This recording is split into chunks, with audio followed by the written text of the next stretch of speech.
হরে কৃষ্ণ। আশা করি সবাই ভালো আছেন। আমি ভালো আছি। সবাইকে কৃষ্ণ প্রীতি শুভেচ্ছা অভিনন্দন। প্রথমে কথা হচ্ছে, ভিডিওটা টান দিবেন না, ঠিক আছে? আমি কিছু কথা বলবো, হয়তো এটা আপনার উপকারও আসতে পারে। তো কথা হচ্ছে, এটা আমার প্রথম ব্লগ ভিডিও।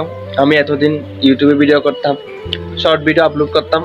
তো ভাবলাম এতদিন অনেক শর্ট ভিডিও আপলোড করেছি, এবার একটা রং ভিডিও করা যাক।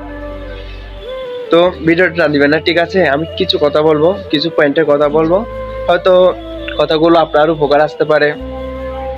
তো প্রথমে কথা হচ্ছে, আমরা অনেকজন ইউটিউবে আসি কাজ করব বলে, মানে ইউটিউবে এসে ভিডিও আপলোড করব বা একজন ইউটিউব কন্টেন্ট ক্রিয়েটর হব। অনেকের স্বপ্ন থাকে। অনেকে দেখা যায় কি ইউটিউব খুলছে, আবার কয়েকদিন ভিডিও করার পর আবার পুনরায় আবার ডিলিট করে দিছে, আবার খুলছে। তো একটা কথা হচ্ছে, অনেক সময় দেখা যায় ভিডিও করে আবার ছেড়ে চলে যায়, ইউটিউবে ভিডিও আপলোড করে আবার চলে যায়। অনেকের স্বপ্ন থাকতেই পারে যে আমি একজন ইউটিউবার হব বা ইউটিউবে কাজ করে আমি সফল হব, অনেকে ইচ্ছা থাকে। তো আমরা অনেক সময় ভিডিও করে দেখি যে কি আমাদের ভিডিওতে একটা দুইটা ভিউ আসে, তারপর অনেক সময় 10টা আসে, অনেক সময় 15টা ভিউ আসে, এরকম হতে থাকে প্রায় ভিডিওতে। কিন্তু একটা সময় দেখা যায় কি যে না, আমার ভিডিওতে দুই একটা ভিউ হচ্ছে বা 10টা 15টা ভিউ হচ্ছে, আমি ইউটিউব ছেড়ে চলে যাবো, আমার দ্বারা হবে না, ইউটিউব আমার দ্বারা হবে না, এরকম অনেকজনের মনোভাব থাকে। তো আমি তাদের উদ্দেশ্যে কথা বলতে চাই যে কি আপনারা আসলে ইউটিউবে কাজ করতে আসলে প্রথম হচ্ছে ধৈর্য থাকতে হবে, যে আমাদের ধৈর্যটা প্রয়োজন। যে আমরা এসছি, ভিডিও করছি, তাড়াতাড়ি ভিডিও হবে বা তাড়াতাড়ি ভিডিও ভাইরাল হবে, এরকম অনেকজন স্বপ্ন থাকে যায়। মানে অনেকে মনোভাব থেকে যায় যে কি যে আমি ভিডিও করছি, আমার ভিডিওতে তাড়াতাড়ি ভিউ হবে, লাইক হবে, অনেকজন মনে থাকে। তো আসলে এরকম হলে হবে না, আমাদেরকে ধৈর্য রাখতে হবে। আসলে ধৈর্য বল হচ্ছে মধুর চেয়ে মিষ্টি।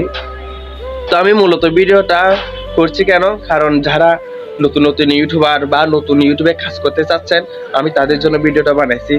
আমি প্রথম প্রথম যখন ইউটিউবে ভিডিও বানাতাম, তখন দেখা যায় কি আমার ভিডিওতে 10টা 20টা 15টা, এরপর 100টা ভিউ হতো। তো আমারও মন ছোট হয়ে যেত যে কি এতদিন ভিডিও করি 10টা 5টা ভিউ আসে, তখন আমারও মন ছোট হয়ে যেত। কিন্তু একটা সময় দেখা যায় কি আমি মনে করতেছি না, ধৈর্য ধরতে হবে। এখন আমি যখন ভিডিও আপলোড করি, এখন আমার ভিডিওতে প্রায় 3000 4000 এরকম ভিউ আসে, তখন আমার কনফিডেন্স বেড়ে যায় যে না, আমি ইউটিউব ছেড়ে যাবো না, আমি ইউটিউবে কাজ করব। তো আমি যারা নতুন ইউটিউবার তাদেরকে বলতেছি, দেখেন আপনারা যদি ইউটিউবে কাজ করতে চান বা ইউটিউবে কাজ করে আপনি সফল হতে চান, প্রথমত আপনাকে ধৈর্য ধরতে হবে। আর আমাদেরকে মেন পয়েন্ট হচ্ছে ভিডিও আপলোড করা। আমরা কিভাবে ভিডিও আপলোড করব, আর একটা ভিডিও যখন আমরা আপলোড করবেন সেখানে অনেক কাজ করতে হয়। যেমন ডেসক্রিপশন লিখতে হয়, তারপর ট্যাগ দিতে হয়, ভালো করে টাইটেল লিখতে হয়, হ্যাশট্যাগ দিতে হয়, এগুলো দিতে হবে। কারণ আপনি যখন একটা ভিডিও ছাড়বেন, এই ভিডিওটা অনেকজন মানুষের কাছে যাবে, কিন্তু অডিয়েন্সটা কিভাবে আপনার ভিডিও চাচ্ছে, কি ধরনের ভিডিও চাচ্ছে, সেটাও বুঝতে হবে। আপনি একটা ভিডিও বানালেন ছেড়ে দিলেন, সেরকম হলে হবে না। প্রথম হচ্ছে আমাদেরকে ইউটিউবে ভিডিও আপলোড করা শিখতে হবে ভালো করে, কিভাবে ভিডিও আপলোড করতে হয় বা কিভাবে হ্যাশট্যাগ দিতে হয়, কিভাবে ট্যাগ লিখতে হয়, টাইটেল লিখতে হয়, এগুলো শিখতে হবে। তো আপনাদেরকে বলছি, যারা নতুন ইউটিউবার, মানে নতুন ইউটিউব করবেন, কাজ করবেন, এরকম স্বপ্ন আছে, তাহলে আপনারা কাজ করতে পারেন, কোনো সমস্যা নাই। কিন্তু আপনাদেরকে ধৈর্য থাকতে হবে আর আপনাকে চালিয়ে যেতে হবে যে না, আমি ভিডিও করব, আমি সফল হব। নিজের মধ্যে একটা কনফিডেন্স থাকতে হবে। যেমন আমি আজকে একটা ব্লগ ভিডিও বানাচ্ছি, আসলে এটা আমার ফার্স্ট ব্লগ, আমি প্রথম ব্লগ ভিডিও করতেছি। আমি এর আগে ব্লগ ভিডিও করি নাই তেমন, আমি জানিও না কিভাবে ব্লগ ভিডিও করতে হয়। তখন আমি ইউটিউবে গিয়ে অনেক ভিডিও দেখলাম কিভাবে ব্লগ ভিডিও করতে হয়, কিভাবে মোবাইল ধরে ব্লগ ভিডিও করতে হয়। যেমন আমি ভিডিও করতেছি এখন, এক হাতে মোবাইল ধরছি আর এক হাতে ভিডিও বানাচ্ছি।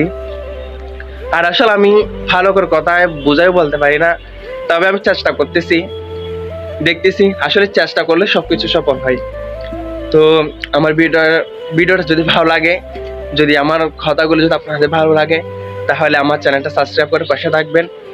আসলে কি জানেন, একজনের উৎসাহে আরেকজনে কাজ করতে উৎসাহ জাগে। আমি একজন থেকে উৎসাহ পেলাম, আমি আপনাদেরকে বলতেছি, এবং আপনারাও অন্যজনকে বলবেন, এরকম উৎসাহ পেলে সবাই ভিডিও করবে। তো দেখেন এটা হচ্ছে আমার বাসা। আমার বাসার মধ্যে আমি ভিডিও বানাচ্ছি সকাল সকাল। এখন একটু রোদ উঠেছে ঠিক, তারপরেও গরম, ভাবতেছিলাম না ভিডিওটা বানিয়ে ফেলি। আচ্ছা, হরে কৃষ্ণ, সবাই ভালো থাকবেন। আশা করি আমার এই ভিডিওটা যারা পাইছেন বা যাদের কাছে যাবে, আমি তাদের কাছে একটা অনুরোধ করব, আসলে আপনারা ধৈর্য ধরে ইউটিউবে কাজ করুন বা পুনরায় আবার কাজ করতে আসুন, আসলে আপনি সফল হবেন, আমি বললাম। হরে কৃষ্ণ, সবাই ভালো থাকবেন। আর আমার চ্যানেলটা সাবস্ক্রাইব করে পাশে থাকবেন। আর যদি ভিডিওটা ভালো লাগে তাহলে একটা লাইক দিবেন, এটা আশা। আসলে আরেকটা কথা বলি, এটা বলতে চাচ্ছি না, তারপরে বলতেছি। দেখেন, আপনি যখন ভিডিও করবেন আপনার আশেপাশে লোক অনেক কিছু বলবে, এগুলোতে কান দিবেন না। প্রথমত আমি বলে দিচ্ছি সেটা, কারণ এগুলো বললে আপনার যে ভিডিও করার যে কনফিডেন্সটা আসবে, সে কনফিডেন্সটা চলে যাবে। হরে কৃষ্ণ, ভালো থাকবেন সবাই, টাটা।